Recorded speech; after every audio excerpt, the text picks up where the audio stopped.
कुरान मजीद में इरशाद फरमाया वल अस्र, और फरमाया कसम है अस्र की। आसान तर्जमा उलमा ने किया कसम है जमाने की। इन्नल इंसान लफी खुस्र, इंसान खसारे में है।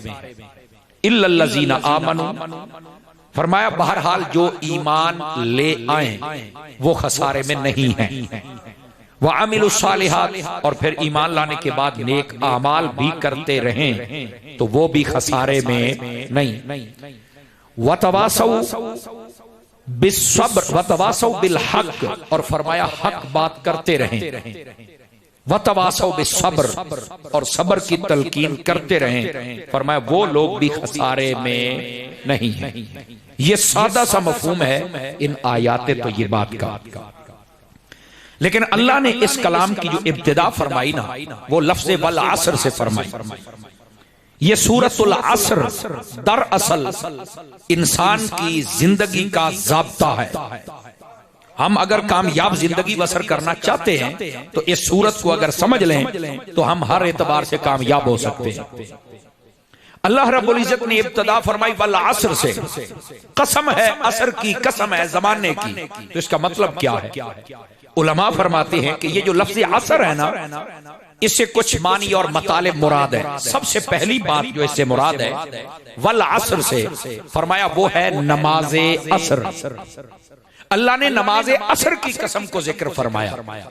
अच्छा, नमाजें तो सारी हैं, तो फिर नमाज असर की कसम को क्यों जिक्र फरमाया? इस वास्ते फरमाया कि 5 नमाजों में से सबसे ज्यादा जिसकी अहमियत है, और अहमियत इन मानों में है कि इन औकात में बंदा बड़ा मसरूफ होता है, फिर भी हुक्म है कि नमाज पढ़ो। तो फरमाया इसलिए इसकी अहमियत ज्यादा है, तो अल्लाह ताला ने इसका बतौर कसम जिक्र फरमाया ताकि लोगों के जहनों में नमाज असर की अहमियत आ जाए। समझ आ रही है? बल्कि एक हदीस शरीफ में नबी करीम अलैहिस्सलाम ने इरशाद फरमाया जिस बंदे की नमाज असर छूट जाए, यानी जानबूझ कर वो छोड़ दे, फरमाया गोया के उसके घर बार मालो दौलत वो हर चीज बर्बाद हो गए। ये नमाज असर की फजीलत है। जो एक छोड़े उसका ये हाल है, और जानबूझ कर जो सारियां छोड़ दे और एक जिंदगी का हिस्सा गुजर जाए, वो सब आप समझते हैं फिर वो क्या होगा। अल्लाह ताला अपने महबूब का सदका हमें मुआफी अता फरमा दे। और जितने हमारे लोग हैं अल्लाह ताला सब मुसलमानों को 5 वक्त नमाजी बनने की तौफीक अता फरमा दे। समझ आ रही है? नमाज असर की यहां पर अल्लाह ने कसम इरशाद फरमाई। और यह भी याद रहे नमाज असर की अहमियत को अल्लाह ने कुरान मजीद में बयान फरमाया। फरमाया हाफिजू अलस सलावाति वस सलातिल वुस्ता, फरमाया कि सारी नमाजों की हिफाजत करो, पर जो दरमियानी नमाज है उसकी ज्यादा हिफाजत करो। अब दरमियानी नमाज कौन सी है? आप गिने, फजर, जोहर, असर, मगरिब, इशा, ये 5 नमाजें हैं ना। फजर जोहर इधर कर दे, असर मगरिब, ये मगरिब इशा इधर कर दे, तो बीच में क्या रह गई? असर। तो ये असर दरमियानी नमाज है। तो फरमाया कि इस नमाज की अहमियत ज्यादा है, इसलिए इस नमाज की हिफाजत भी ज्यादा किया कर। समझ आ रही है जनाब? अच्छा, तीसरी बात भी सुने। ये जो नमाज असर है इसकी अहमियत क्यों सबसे ज्यादा है, मैं इशारतन बता चुका हूं, लेकिन थोड़ी सी बात को खोल देता हूं। जब असर का वक्त होता है ना, तो आदमी अगर देहातों में हो तो उसकी कोशिश होती है जल्दी जल्दी अपने काम काज समेट के ना मैं जरा घर पहुंच जाऊं। ऐसे ही होता है।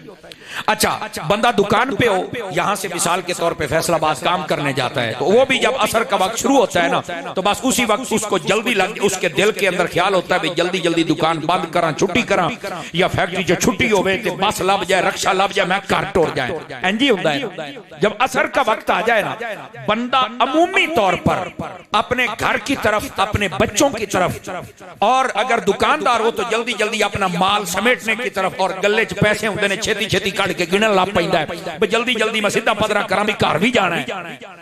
ये वक्त ऐसा होता है जिसमें बंदे का दिमाग अपनी औलाद की तरफ भी होता है, अपने घर की तरफ भी होता है, अपने पैसे की तरफ भी होता है। लेकिन अल्लाह ने फरमाया उस वक्त जब तेरा दिमाग बच्चों में भी हो, पैसों में भी हो, दौलत में भी हो, औलाद में भी हो, तेरी फसल में भी हो, उस वक्त भी कभी हमारी नमाज पढ़ेगा और हमें याद करेगा। इस वास्ते कि तेरे पास इतनी सोचें हैं, अब उस सोच में तू अपने रब को भी याद करता है कि नहीं करता है। इस वास्ते नमाज असर की अहमियत को ज्यादा बयान किया गया कि बंदे की सोच बड़ी तरफ होती है, लेकिन उस वक्त भी अगर कोई नमाज पढ़े ना तो अल्लाह ताला उससे बड़ा खुश होता है कि इन्हें सारे याद रखे है, पर सारे तो ज्यादा मैनू याद रखे है।